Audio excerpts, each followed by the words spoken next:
Okay, there we go. Hello, everyone. We are live. Welcome to Modeler Mondays. This is the 8th episode of let's see, every other Monday, unless scheduled otherwise, at 1 p.m. EST. Modeler Mondays provides tips, tricks, tutorials, and an insight into professional, unique workflows when creating in both VR and on desktop in Adobe Substance 3D Modeler Beta. And so today we have very special guest, Miss Emily. Emily, do you want to introduce yourself? Yes. Hello, everyone. I'm Emily.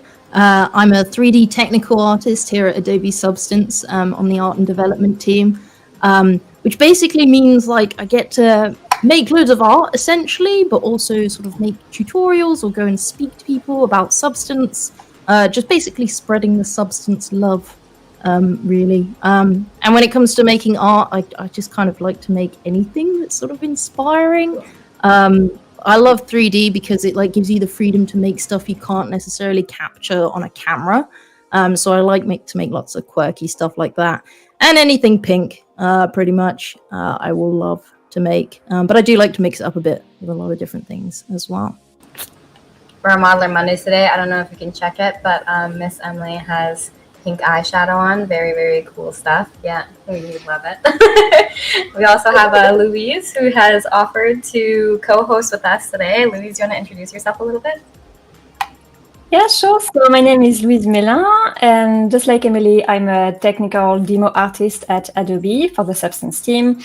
And I'm originally a material artist, but before that, before joining Adobe this winter, I was a philosophy teacher, so I had a bit of a crooked career path. And I've been doing 3D for 3 years now, roughly. So me and Emily started Substance or learning Substance around the same time. And just like Emily, I love 3D because it allows you to create things without limits and beautiful things. And I love every tool that allows you to, challenge your creativity. And for that, I believe that Modeler was a great surprise for me, very, very good surprise. So I'm happy to be here. Incredible. Thanks so much, Louise. Louise, are you actually from France? We do have some people who are tuning in from France today. I just want to give them a quick shout. Yes. Incredible. And yeah, I'm from the far west of France, Brittany. So yeah. Oh, cool. Good to know. Good to know. That's what me and Louise have in common. We both have really bad weather all the time, and we like to bond on that. How dare you? England and Brest. Yeah. And oh yeah, Louise loves the weather there. Louise loves it when it's rainy and cold. Oh no way. And I just, yeah, she's just suited to it. That's so cool. And that's even funnier because bad weather keeps us all indoors. I'm from Canada, so no surprise that we all ended up in some aspect of 3D art. But I love that. And so for those who don't know me, I'm Val. You know me as foxxr in the Discord community and on the internet. So you can catch me on the community management side for Discord, etc., just in case you're wondering who I was. But you see me all the time. So, and we also have some people coming in from Alberta too. So that's excellent. I'm actually from Alberta originally, but I live in Toronto now. So that's really cool. Anyway.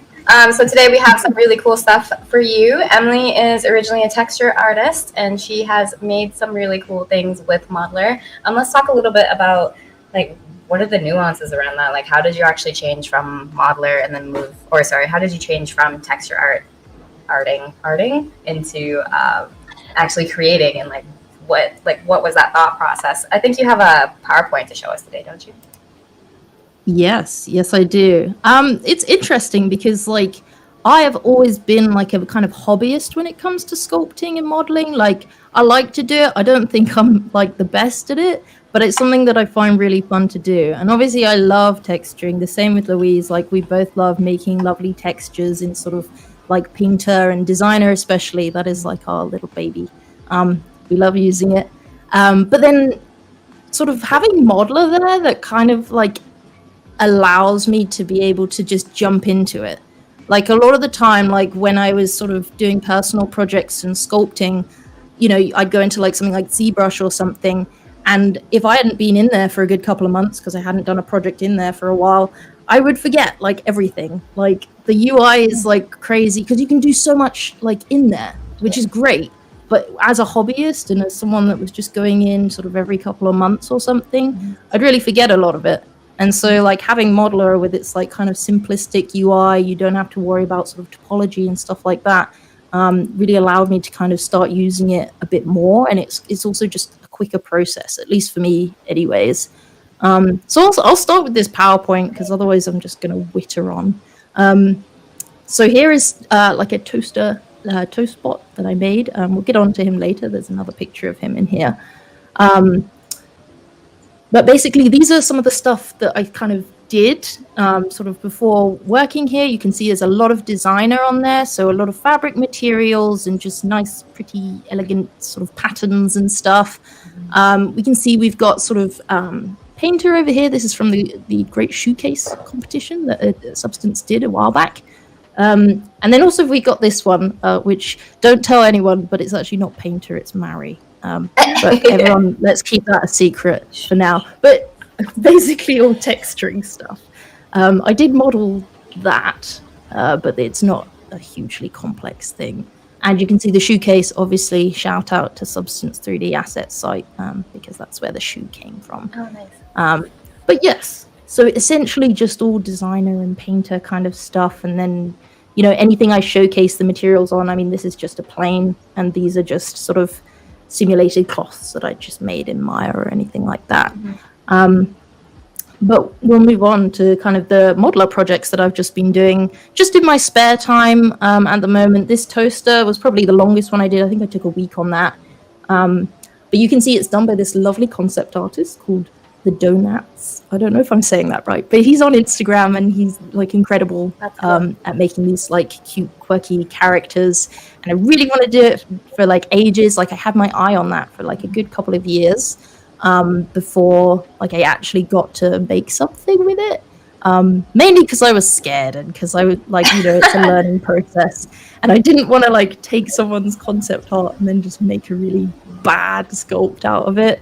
But like, it was a great opportunity to learn a bit of Modeler and to actually do something like hard surface. That's what always used to scare me with like sculpting and modeling. I used to hate doing hard surface stuff. And it was interesting to be able to do that in Modeler because you can do the organic stuff, but a lot of people don't know that, you know, is it okay for hard surface stuff? Right. And it is like, it's still, every hard surface kind of has a beveled edge anyways. I will just say, just for this amulet down here, you can see it's got jewels in it. Oh. And so doing those really sharp edges in Modeler is quite hard just because it's voxel based. But other than that, you can do pretty much anything inside Modeler. At least, I mean, that's what I believe anyways. Oh, that's cool. So yeah, just talking through some of these. This is his name's Frank, the Man Bat, Batman's lesser known cousin. I'm not surprised that he's lesser known. Yeah. He's not as attractive as I think Bruce Wayne is. I like the teeth, personally. Yeah, you gotta. Yeah, I just wanted to do something where I could really move, like, make a face, but like push it a lot. Yeah, and so it ended up being Frank. But you can see like a lot of the detail has just come in from Painter. So like one of the workflow kind of ways that I switch from when you work inside ZBrush to, or like something like that, and then working into Modeler. Modeler, like, because ZBrush, you can get those lovely alpha brushes, right? And you can really add nice details to it, like the micro detail. But the way I like to work, I like to put all the details in the texturing phase anyways. So it'll be a very smooth kind of surface when it's coming out of Modeler, and then you can then add these nice sort of wrinkles and sort of subsurface scattering and all that kind of thing afterwards. Right. But yeah, and then I think this was just a lamp. I think I did that in like an afternoon, just mucking around with it. It's super fun to just go in there and just start making something random. And so a lot of the projects, it just started like that, and then you're like, oh, kind of want to do this a bit more, and then keep going. But yeah, so this is just sort of a progress picture of making that toaster. I like to kind of create what we call like subtools in ZBrush, so essentially subtools, and I just kind of place them out, and then I kind of move them around. You know, it's all very like non-destructive until the very end. I like to work. That's why, like, me and Louise, I'm sure Louise will agree with me. like a procedural like workflow, like because it's non-destructive. That's why we love it. Because me personally, I will always change my mind with things. I'm really bad with sort of sticking to something, so I like to be able to go back and change things a lot. And so having like all these different components and then starting to put them together afterwards really helps with kind of that kind of aspect of it. And I also thought I'd show this since Louise is here as well. So I'm sure like Louise can talk about the crown for a bit, just basically like an overview of this. This is something we made for Promised Land Art Festival, which was on last month, I think, in Poland. Yep. Good, last month. So I know. So basically, I made the crown, and I used all the techniques that Emily mentioned, like having things on separate layers so that you don't have to have something destructive, so you can change your mind. I don't know, if you take, for example, the earrings, I can change the radius, I can change the shape, and it won't affect the rest of my sculpt. So that's very helpful. And also keeping most of the details for the texturing part. So you sculpt the macro shapes, the big shapes, and you keep all the carvings and ornaments and so on for Painter, where you can keep things non-destructive as well. So it's very, and I have no background in sculpting, like none. I never sculpted anything in real life or with ZBrush, so it was my first time sculpting in 3D, and but it's super accessible. Like once you understand the commands and the shortcuts and so on, it's very intuitive. So I didn't feel like I was blocked or stuck or at any point. So yeah, it was the same workflow as Emily. And I think the fact that we are both texture artists, it means that we have somehow the same approach, like loving things procedural, constructive, and also trying to keep most of the details in Painter or Designer afterwards. Right. It's actually really interesting that you mentioned that, because like Modeler is such a destructive program. I think that's what Emily said the last time we chatted about it, right? And so you're talking about like Designer and Painter that are so modular, and there's like so much that you can kind of go back on. Like, how do you feel in Modeler when you're actually using it like as such a destructive program? Do you find that like like it's destructive, but it depends also on the way you use it. Like, for example, the jewels that are the gemstone that are around the crown, it's actually one gemstone that is instanced. So if I change it, it will update on every gemstone. So that's typically the kind of thing that I love, like not having to redo everything and just relying on one instance. But of course, you can also work very destructively with it. Like, for example, I almost never use like the clay tool itself when you just, paint clay on top of clay, because this is super destructive. Like once you paint it, you can't change much of it. So I mostly use like primitives, like spheres, cubes, and so on, because I can then scale them up, down, warp them, and so on. So I guess it's a matter of like, what is your background? What do you feel most comfortable with? And I believe like when we were in Poland for that festival, we had some artists who were very proficient in ZBrush, and they used it, but they used it in a very destructive way. Like, I remember one of these guys who tried Modeler, he made everything on a single layer. Like, he had no way of changing. Dangerous. Yeah, and I was like, are you sure? And he was like, and he was very good with it. But this is something that I couldn't do. Like, no way. Yeah. So yeah, I think you can use it in different ways.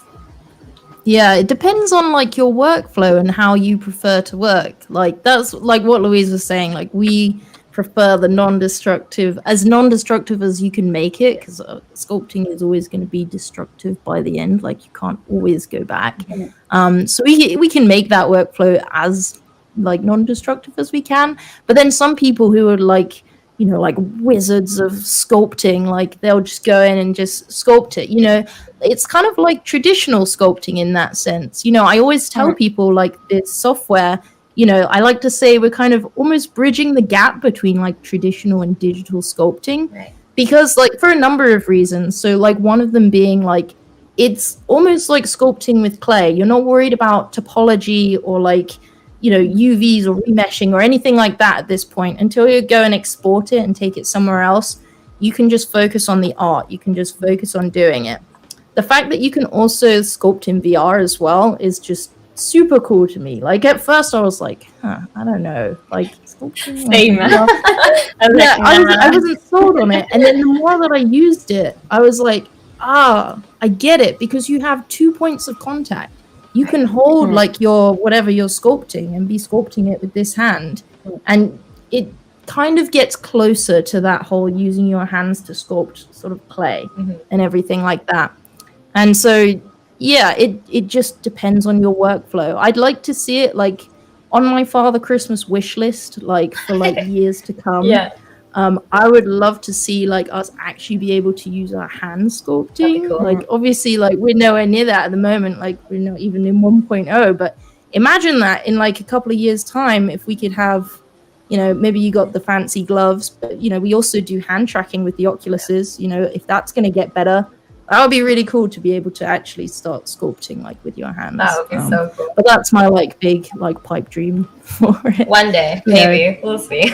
One day. I can just imagine Emily and like her like sitting on Father Christmas lap, and she's like, you know what I would like for Christmas this year? Digital clay that I can touch. Sculpting. Yeah. I mean that's it. But then like a couple of years ago, like, we hadn't even thought about using sculpting in VR and everything like that. And it's just crazy how fast things are changing and what could be next. Yeah. Like that's what's so exciting with this. But yeah, and so like essentially that is why it's closer to kind of traditional sculpting. You've also like, we'll get onto this a bit later once I've got it all on and everything. But you can actually use different hand movements. If you're sort of sculpting on like a tablet or a Wacom or something like that, you're still sculpting in this kind of 2.5D space.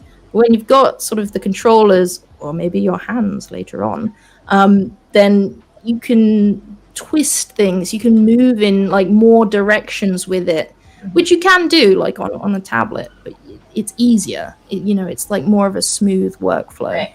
And so I think it just makes it just a nicer experience, I suppose. And for those who are tuning in with us today, we will be getting Emily into VR to showcase some modeler stuff. So stay tuned for that. I'm really excited to see it.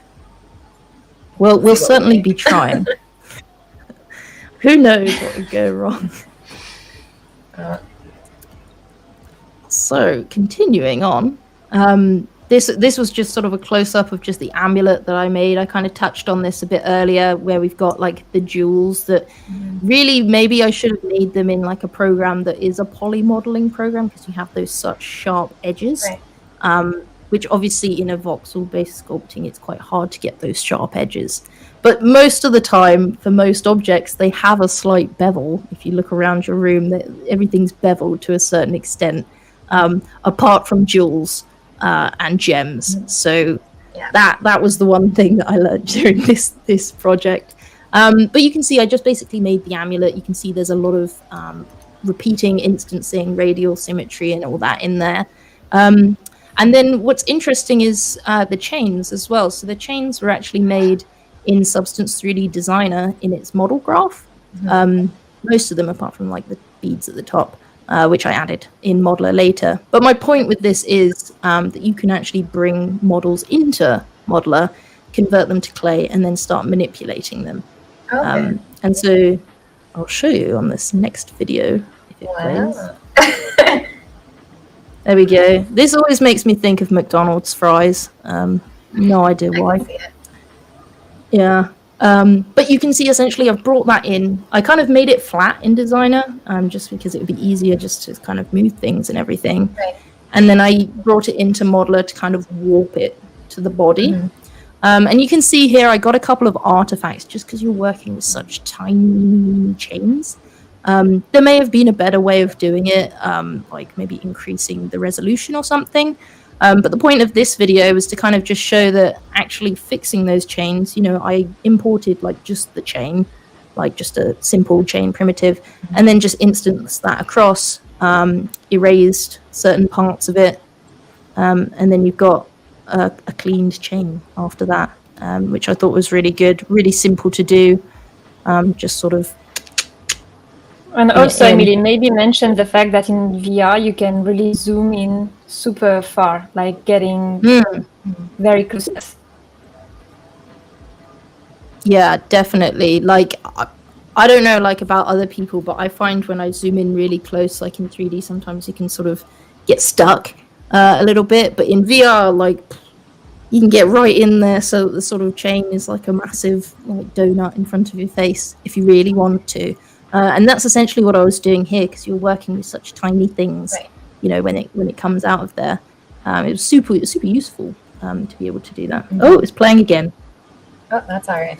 Have it a second time. Okay. And so, this sort of section, I was just kind of showing like how quick it can be, because anyone who's looking at these bags, please don't look too closely at the stitching, because that is not great, and I admit to that. But the point of this was that you can actually sculpt and then bring into Painter, bring into Stager for rendering, and I did all that in sort of just over about an afternoon and a bit of time. I was really tight on time, and I know I needed to make a bag, and so just sort of in Modeler, and then sort of merged it, just was sort of painting it. I did it all in VR. You can do it sort of hybrid if you want to sort of make those planes and just be working on a screen. And then straight into Painter. I didn't do any retopology or anything because I was on such a tight schedule. And so you can use the auto UV function in Painter. You can also export and auto UV it from Modeler as well, whatever your preference is. So you can do that in Painter, and then it can repack it for you. And then essentially just started painting very fast. And then just from there, use the send to function from Painter to Stager, and then bring it in for renders, and just did a few variations of it. You know, I already had the masks painted in Painter, and so could just swap out colors, materials, and all of that. Oh, nice. So the point of that was it's quick for concepting and ideation kind of thing. So if you're like a designer or someone, and you know, you can sketch something, but you can also, this is essentially sketching but in 3D, because you've removed all of the kind of stuff that slows you down, and you're then able to bring it into our other Substance programs after that, and just get a quick concept out. But yeah, that was sort of and then I think I've got another render here with just a backplate from Adobe stock. And I've used the match image function in Stager there just to put it on the ground. That looks great. It looks like something that you would see on like a commercial. Yeah, it's so beautiful. Well, as long as you squint, so you can't quite see the stitch. Spoken like a true artist, I feel like. I can admit when I have like not that much time and just sort of. It is what it is. Essentially, that was how it went. Yeah.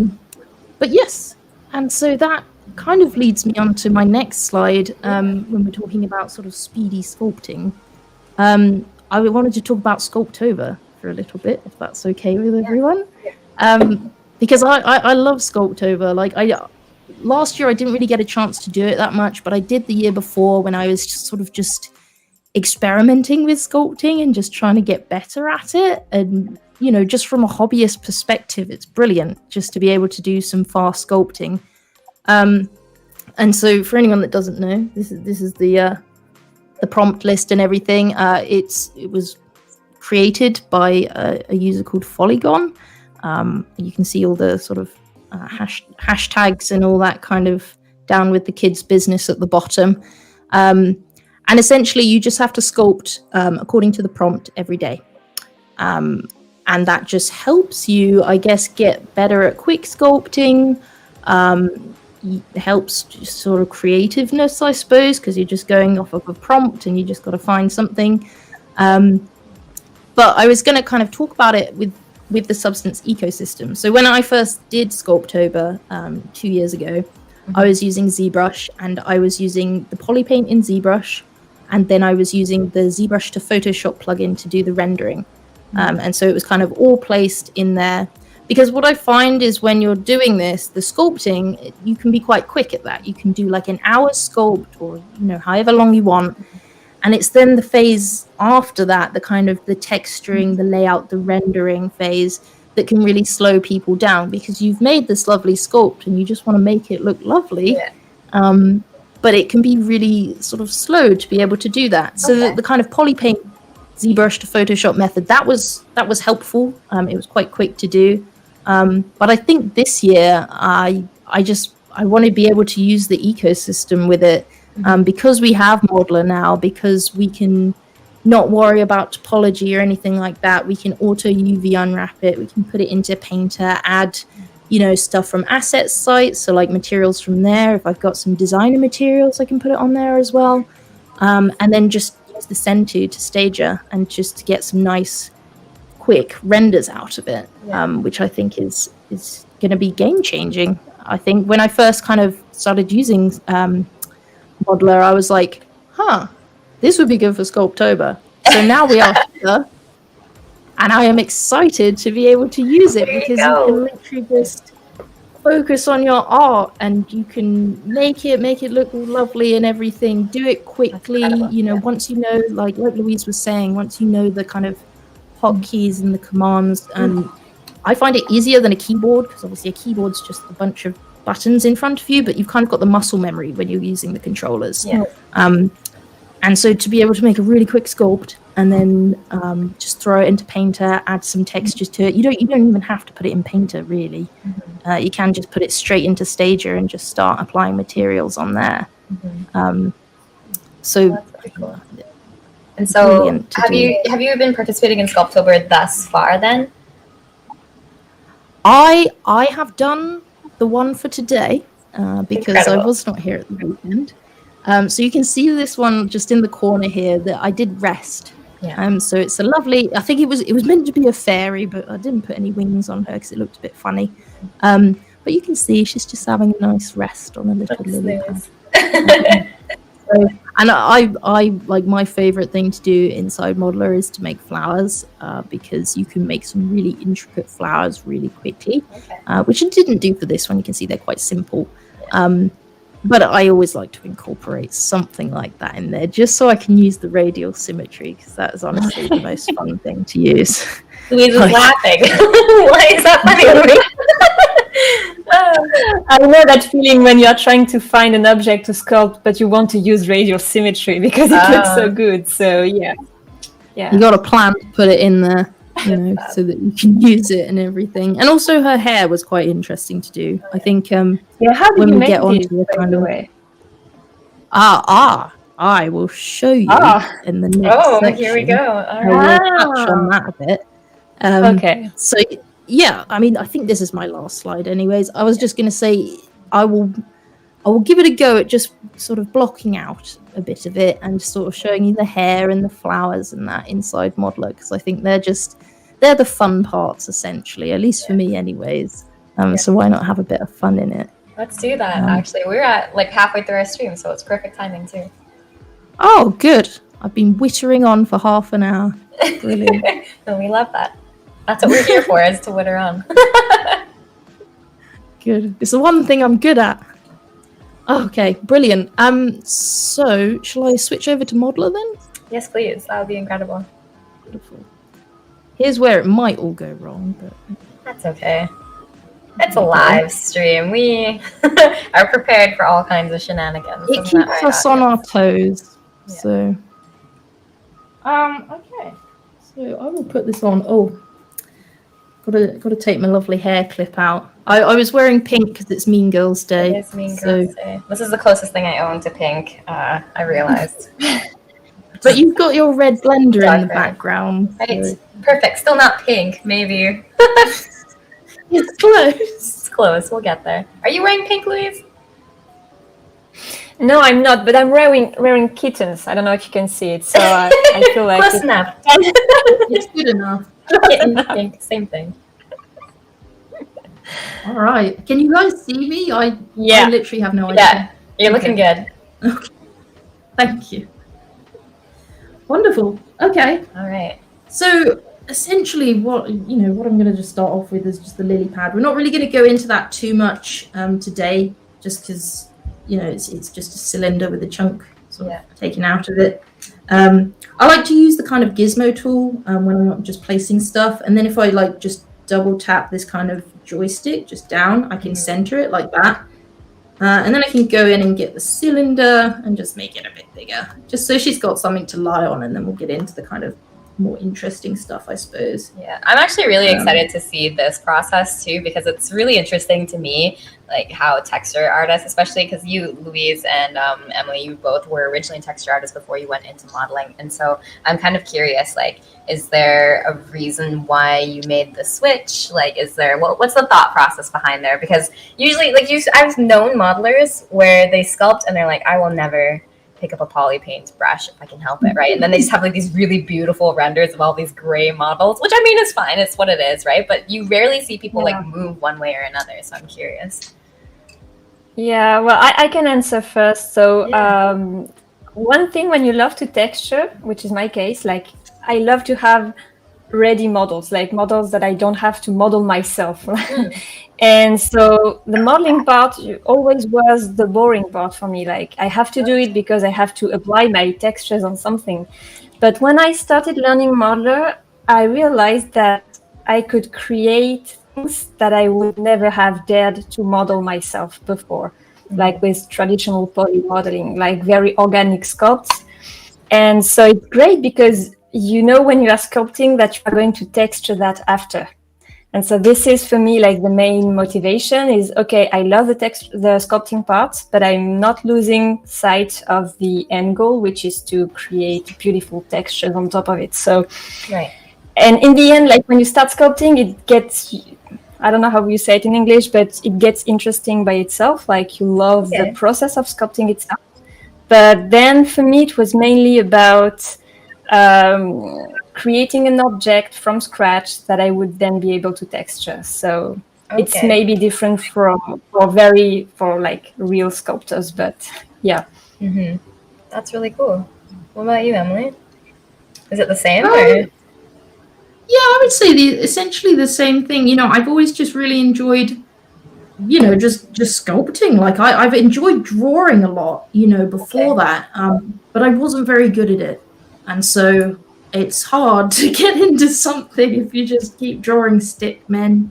And so essentially when I get to sort of sculpt like this, it is a stick man, essentially. But you can then sort of keep manipulating it and you kind of have the kind of digital side of it behind you. Right. I think that's what I enjoy about it. And just to sort of, to be able to then be able to texture it yourself and know that even if you've got a couple of bits that are a bit iffy, you can fix that in texturing. Like some bits, like, I don't know, like I don't trust my modeling skills as much as I do my texturing skills. That's so it's kind of just working together with them and just being like, oh, can I fix it here or can I do it in texturing? And like what Louise was saying, it's just so much fun for me and obviously Louise as well to be able to texture something. And to be able to do something like your full model and the full pipeline yourself is sort of quite accomplishing, I suppose. You can go and use like someone else's model and then texture that. But it's just nice to be able to do the full pipeline. I mean, if you're going to render and light it anyways, you might as well try and model it and get it all done. That's what I found, like, doing stuff with a lot of my work that I did before this. Like I couldn't share any of it because it was all sort of internal sort of fashion texturing and all that kind of thing. So I couldn't share anything. So all of my personal projects had to come from like me, essentially. So to be able to sculpt would be helpful. That's actually really interesting that you say that too, because when we see, like when we're actually looking at this model here, you must have textures in mind already to an aspect, right? So does that influence the way that you sculpt too, do you feel? That's a really interesting question. I think so, because I can kind of see what I want it to look like in my mind. And so I know it's going to be this kind of almost stylized, not very detailed kind of thing. I was just going to show as well, like just for now. Yeah. What I've been saying about the kind of 2 points of contact where you can move stuff around yourself. You can't do that on a 2D plane. And so being able to do this where I was doing the hair, I think I started with a big base shape, but you can just see for now, you can then start just putting it like that, for example. Very and then going in and manipulating it afterwards, sort of just pushing it down or pulling it out or whatever it is. Yeah. Just like that. But that's what I've sort of mentioned to people before when I've been talking to them about it. The fact that if I just make, let's say I'm going to make like a petal for a flower, obviously, because I love doing flowers. So if I pull it here and then I'm like, oh, like I just want to add some detail to it. Maybe I want to just add some creasing to it. I'll put steady on because I've got shaky hands. And I can hold it in this hand and move it around and then be sort of sculpting it from here. That's going to be a bit slow because I'm sort of sharing my screen. Okay. But then I can just sort of be holding my right hand like this and just hold it here and then be just moving this hand. Right. So the 2 points of contact gives you a bit more control and it's a bit of a nicer way to work, in my opinion. Yeah. And sort of, I don't know, like it feels more real than it would be if you're just sort of drawing on a screen.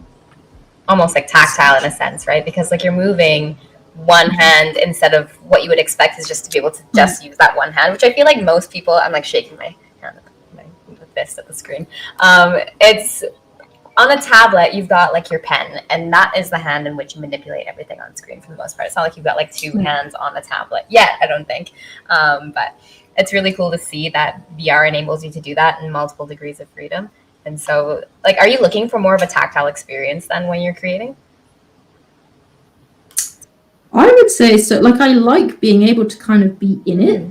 And like one of the sad things I like to do as well is like kind of be, if I just do it with these, if we add a repetition on, and just make that into something like that. Oh, that was quick. And just sort of like, if I place it sort of up here, I can then like, sometimes I sit on the floor and then I'm just like kind of moving things around like above me. Oh yeah. It's just kind of like a fun thing, and then I can like add like a stem to it and stuff, just like this. Oh, that's cool. You know, and you can get to sort of this fun kind of world where you're literally sculpting around you. Yeah. And so it, for someone who's literally not doing it for a job, for doing it for pure enjoyment, that's just kind of like a fun aspect of it. That's cool. Louise, are you the same way when you do it? Like, do you sit and sculpt around you, or are you more focused into one area? No, I'm more very like I'm always sitting on my desk and like not doing huge thing like that. But I agree that it's great to feel like you are in the same world as what you are creating. Like it feels completely different as doing it on a desktop. Like it's very different, and it sometimes helps also getting the sense of volumes you're making. Like if something is off, I feel like you will realize it more easily in VR than in desktop. So I don't know, it's maybe a personal thing, but yes, it definitely adds something to the experience. That's really cool. Yeah, you should ask Louise about how she made her lovely chains for her earrings for the crown. Okay. Because she definitely used a very tactile method for that. Hey Louise, I hear that you use a tactile method. What's this with the chains? Tell us about that. So basically, when I'm sculpting, I share my desk with my husband, who sits next to me. He's also working from home, and so when I'm sculpting in VR, he sees me like making strange movements because I want to get something with my controllers.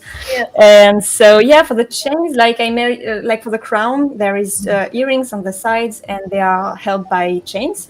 Right. And so it's interesting because Emily, she went for the procedural way of creating chains with Substance graphs, and it's gorgeous and it's fully non-destructive and you can iterate on it.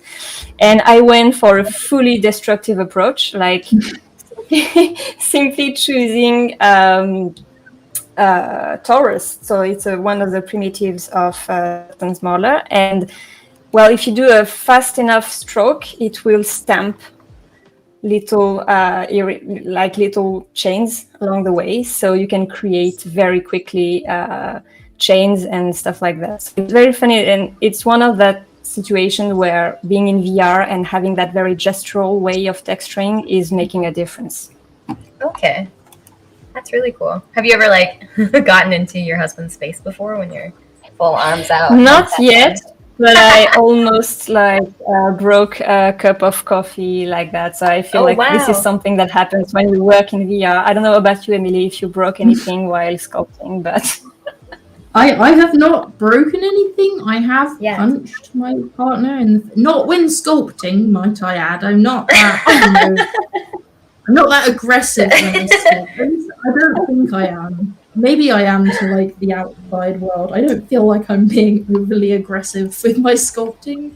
But I was playing a game in VR, and he sort of, as you can see, I don't have much room here, and I was sort of waving my arms about, and he sort of wanted to come past, and managed to get hit in the face at the same, which I don't think was my fault. I think there was a face in the way of my hand, and they just collided. That's all right. It happens sometimes. And well, that's the dangers of it. If we're going to talk about what the difference is between sculpting on a plate, on a Wacom or something, and then sculpting with your hands like this, it's use it with caution, because you might get into trouble. There's when I was talking to you two originally, you both said that you knew each other previously before we started working at the same place, correct? Like, were you both texture artists before, and then now you've moved into more like a little bit wider in terms of creative roles, or do you mind telling me a little bit about that? Whoever wants. I don't know, Emily. Do you want to start? Well, Louise and I knew each other before just through Twitter and everything, because we absolutely love creating fabrics with Substance Designer. Obviously, and we both idolize Pauline Guatteau. Obviously, she is the designer queen. And so we were in the same fan club.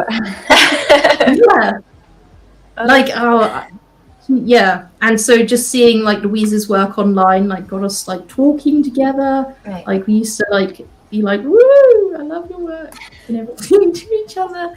And then we sort of just ended up, I suppose. Isn't that right, Louise? Yeah, but we were both very into texturing, and very specific niche texturing, like fabric texturing, designer texturing. I wasn't doing much painter at that time, so everything that was hand painted or hand sculpting wasn't really my thing. And I feel like since I joined the team, I really broadened my skill set. So I sculpt,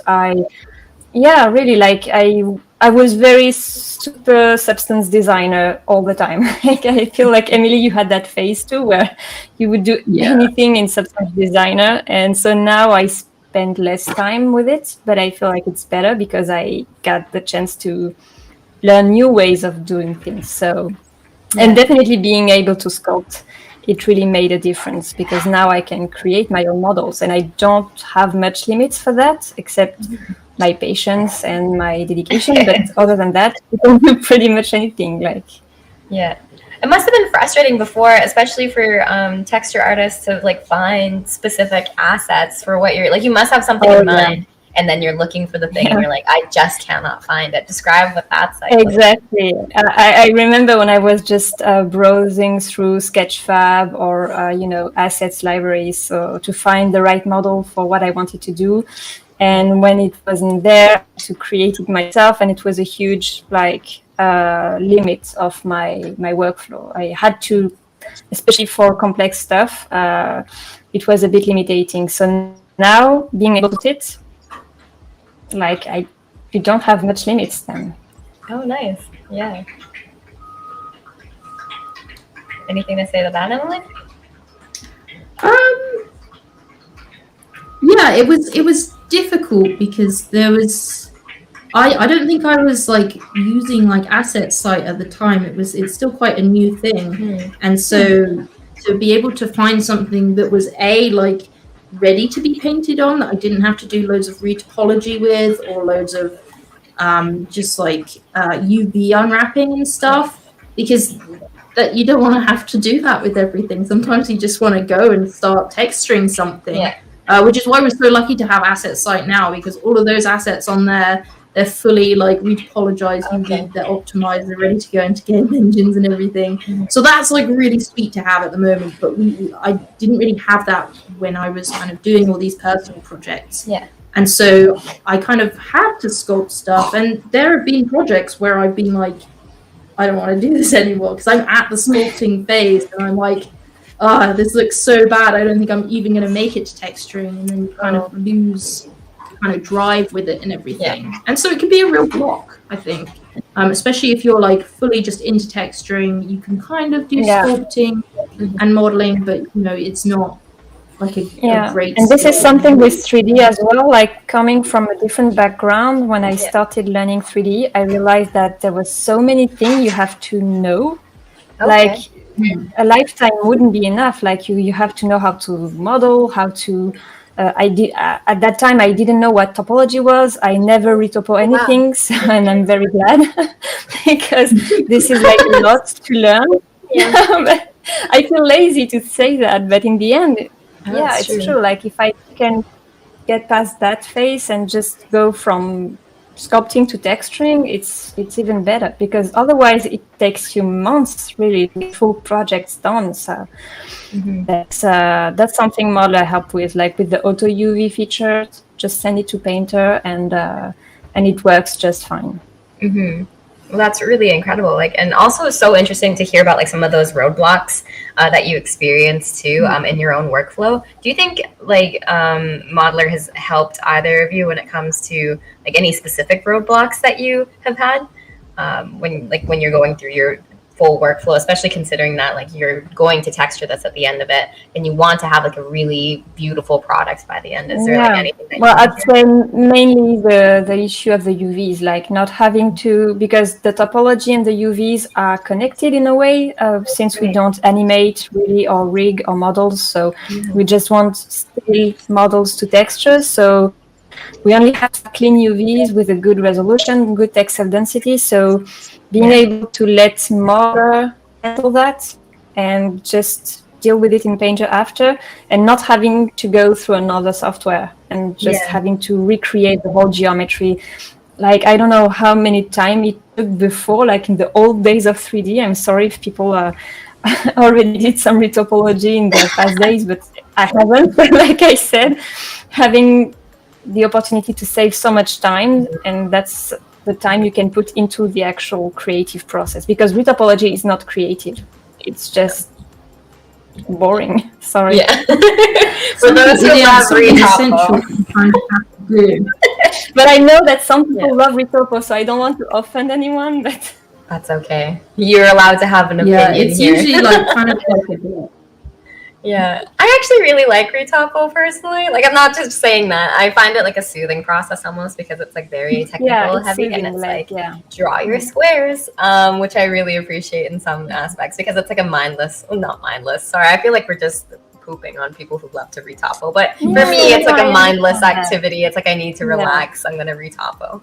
But that's really cool to hear that. I think it starts as a very like nice relaxing thing, and then when you get to the end and you're sort of retopologizing like fingers or like something like that, or like I don't know, like just something really weird, like you always start really neat and you're like, wow, this is going to be brilliant, and then by the end you're like, I hate this, never again.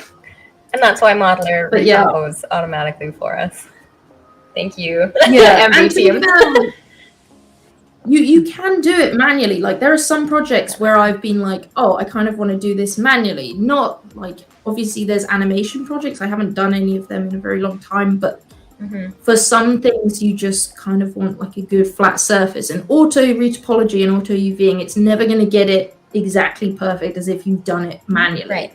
And so there's always that option. You can always bring it into sort of Maya or Blender or whatever it's going to be and retopologize it yourself. But when we're talking about stuff like Sculptober, where you're not going to animate it, you just want it in a pretty setting, you know, a way to showcase your sculpt, it's brilliant for that, because you don't have to worry about it at all. Incredible.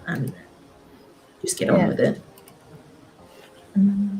So what are you making right now, Emily? Also, you have 9 more minutes until end of stream, just so you're aware. No pressure. Oh, thank you, because I cannot see a It's clock, like a casino in there, I know. I know. I was just going to keep sculpting until everyone's gone home and I can't hear anyone talking anymore. All good, Like, yeah. that was just going to be my cue to finish up. I'm actually just making like the rest of the lily pad. I don't know if you guys are maybe seeing here. I've done a bit of this kind of fractal instancing. I'll actually delete that. Yeah, I was watching that earlier. I was like, what's happening over there? I'm really curious. What's happening? I was saying. What is going on? This is something that Giovanni Nacco showed at SIGGRAPH, because obviously he's a wizard. Like, let's just there's nothing more you can say about that. He's just a wizard in all this kind of sculpting stuff. Yeah. But he showed this thing where it's not like an official kind of feature. It's kind of just something that I guess he or someone else maybe on the team discovered. But it's just super fun, especially when you're making flowers and whatnot, just to get these weird instancing. I would say use at your own risk, because I have used this before and not done the kind of fractal maths involved with it, and ended up crashing the whole thing with like thousands of butterflies. Oh, I remember that, yeah. Yeah, it happened. I did it so that people can be educated. It was not a mistake. It was education. This is not a happy accident. Yeah. Bob Ross would be proud. Good stuff. So you can see here, and what you can do to, if I just undo that. So basically what I've done, if I just delete this one. So here's, if I scope in, I can sort of move these around a little bit like that. Right. So that's just a fractal radial instance, and I've just grouped these with the kind of center thing as well. You can see that. Grouped together, and then I've just added a link to it. And then I just instance it, just take it out, copy it like that. Maybe I'll put it here. Just like that. And then I can take another one. And you can see, I can actually put these on. You can see that's covered in, well, the other one is covered in green, which shows that they're linked. Yeah. And then I just put them in. And sort of, then you get this kind of fractal thing. This is probably not the best flower to do it with. I think the flowers earlier that were probably better. Yeah. And then you can also edit them. You can kind of go in and see if I do this right.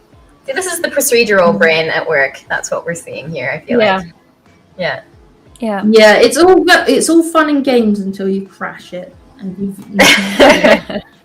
save. Luckily, it auto saves now, so that's incredible. All is not lost. We do actually have a question, which I'd like to end the stream with. So this is from Choi Rizzo, which excellent name, by the way.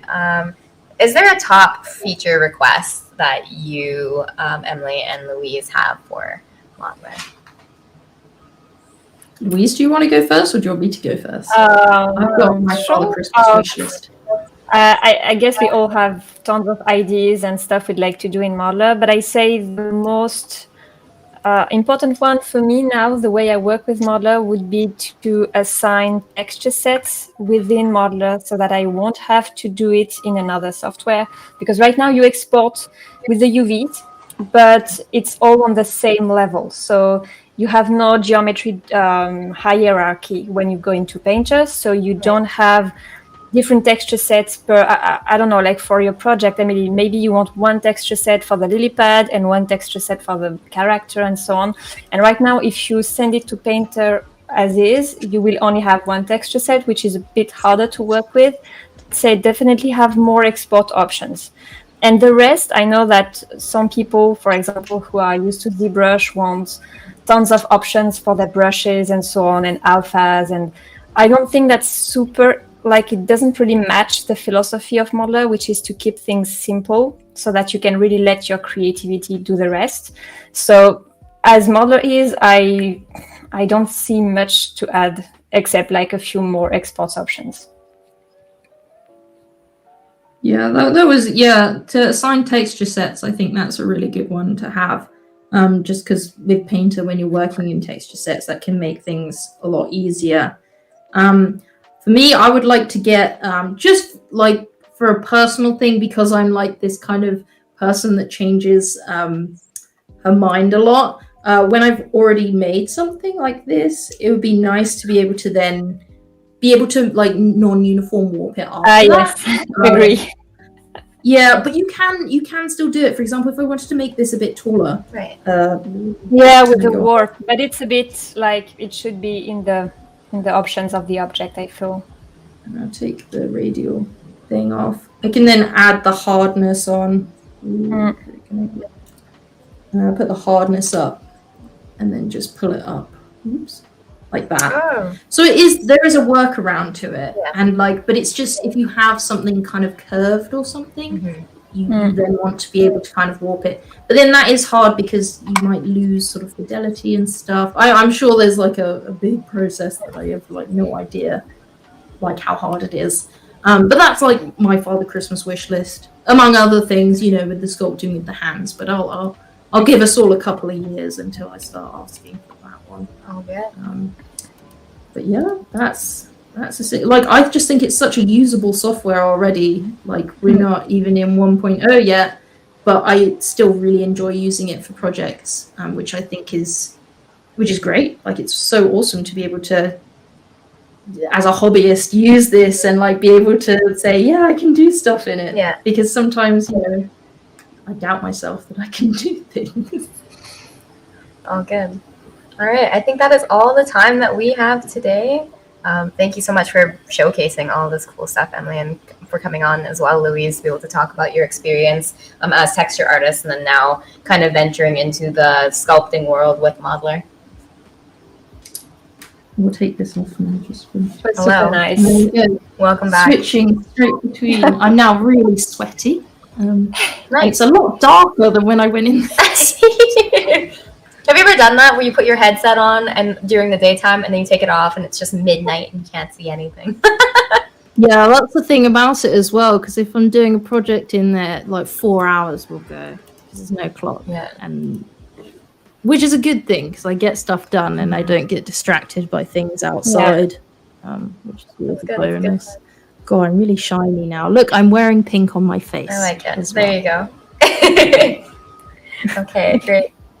So thank you so much for being on. Thank you for everyone who came to join us for Modeler Mondays today. It's always a pleasure having you. Thanks for asking your questions. We will be here again. I believe that the next Modeler Mondays is on October 31st. For those who want to join us for Sculptober this month, please keep an eye out. We will be on the community Discord, which will be posted in chat next to us. And thank you so much for coming along. It's always a pleasure. Ciao, everybody. Thanks, everyone. Ciao.